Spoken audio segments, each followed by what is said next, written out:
yang dikasihi dan diberkati oleh Allah. Hari ini bersama dengan saya Daniel Piota Gaul, kita kembali merenungkan kebenaran firman Tuhan. Saudaraku, sebuah pertanyaan yang ingin saya lontarkan kepada setiap kita. Apakah kita di saat ini masih dipengaruhi dan diikat oleh masa lalu kita? Apakah masa lalu itu masih mengganggu kita untuk hidup sebagai anak-anak Tuhan di masa kini? Saudaraku, saya yakin masih ada orang-orang seperti ini.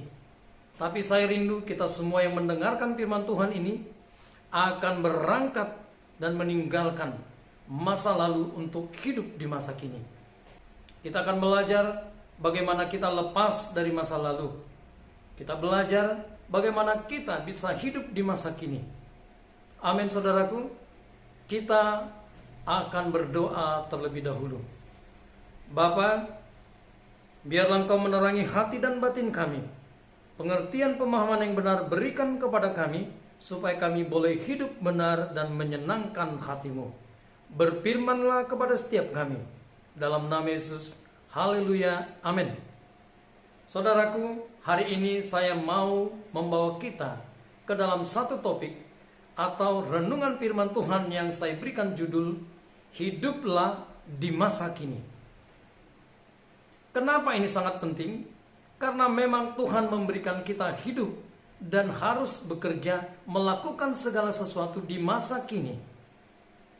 Jangan biarkan masa lalu kita menjadi penghambat kita untuk bertumbuh dan berkarya di dalam Kristus.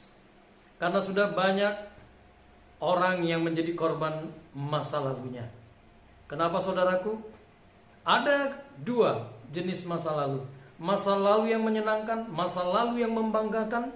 Tetapi ada juga masa lalu yang membuat kita terpuruk, merasa kita tidak berarti apa-apa, merasa kita adalah orang-orang outsider yang tidak diperdulikan, dipandang sebelah mata, dan tidak memiliki apa-apa untuk ditunjukkan kepada orang lain.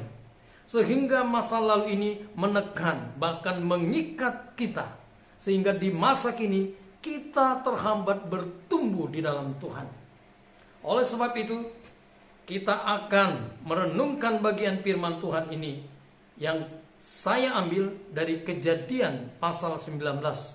Khususnya saya akan membawa kita membaca ayat yang ke-17 dan 26. Mari ikuti pembacaan yang saya akan pimpin. Sesudah kedua orang itu menuntun mereka sampai keluar, berkatalah seorang, "Larilah, selamatkanlah nyawamu. Janganlah menoleh ke belakang, dan janganlah berhenti dimanapun juga di lembah Yordan. Larilah ke pegunungan, supaya engkau jangan mati lenyap." Tetapi istri Lot yang berjalan mengikutinya menoleh ke belakang, lalu menjadi tiang garam.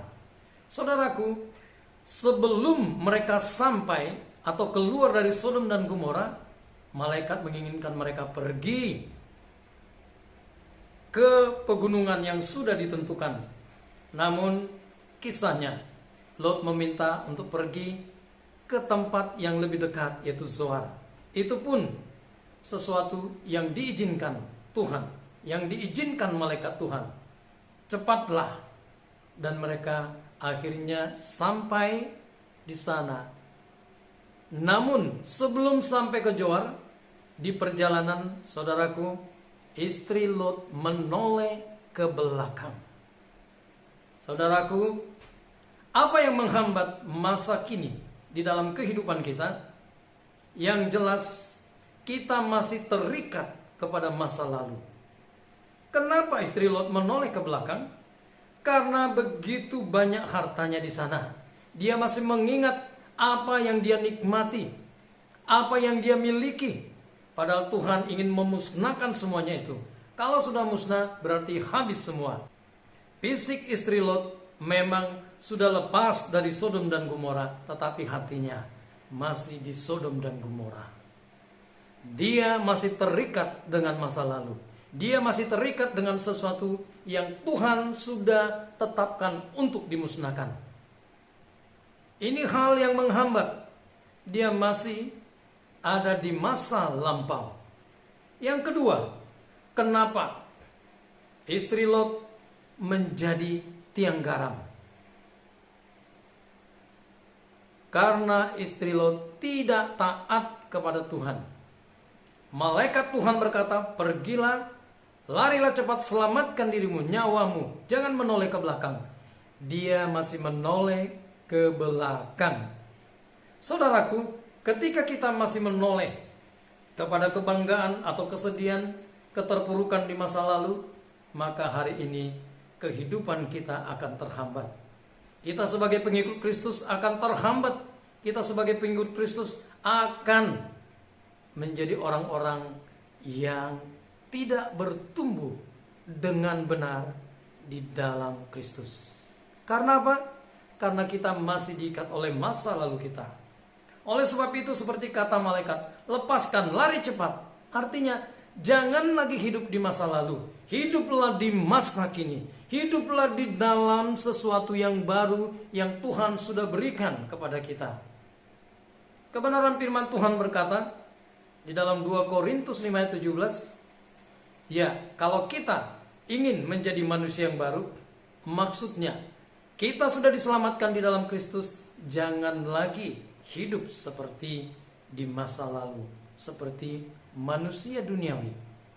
Karena yang baru sudah datang, yang lalu sudah berlalu.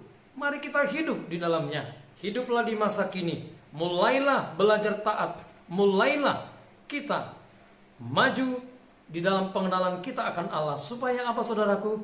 Supaya kita tidak mengalami kematian seperti istri Lot. Dia memang mati secara fisik, tetapi itu artinya pada masa kini kita juga akan mati di dalam kerohanian kita ketika kita masih diikat masa lalu. Ketika kita masih mengingat dan bahkan itu mengikat kita apa yang ada di masa lalu. Oleh sebab itu, saudaraku, mari, Tuhan sudah menyediakan segala yang terbaik. Tuhan Yesus berkata, aku datang supaya kita hidup di dalam segala kelimpahan. Tuhan sudah menyediakan kelimpahan jasmani, materi, kerohanian, supaya kita menjadi orang-orang yang sungguh bangga memiliki Allah di dalam Kristus Yesus Tuhan. Oleh sebab itu, saudara, mari kita hidup di masa kini. Tinggalkan masa lalu dan mulai membangun hubungan kita dengan Allah, pengenalan kita akan Allah, dan berkaryalah bagi Kristus lewat kehidupan kita di masa kini, supaya lebih banyak lagi orang-orang yang diberkati lewat hidup kita. Demikian firman Tuhan. Mari kita berdoa. Bapa, hari ini kami mau meninggalkan masa lalu kami, dan kami mau hidup sebagai manusia baru di dalam Kristus Yesus, supaya kami boleh bertumbuh dan bahkan berkarya, berbuah di dalam Kristus. Dengan demikian, kami bukan hanya diberkati, tetapi menjadi berkat bagi sebanyak mungkin orang. Dalam nama Tuhan Yesus, haleluya, amin. Saudaraku, demikian kebenaran firman Tuhan. Saya yakin hari ini terjadi pembebasan dari keterikatan kita di masa lalu. Hari ini kita adalah manusia baru di dalam Kristus. Hiduplah di dalam kebenarannya, pandanglah Kristus, maka kita akan menjadi orang-orang yang bertumbuh, bahkan berbuah di dalam Kristus. Demikian, Tuhan Yesus memberkati kita semua. Shalom.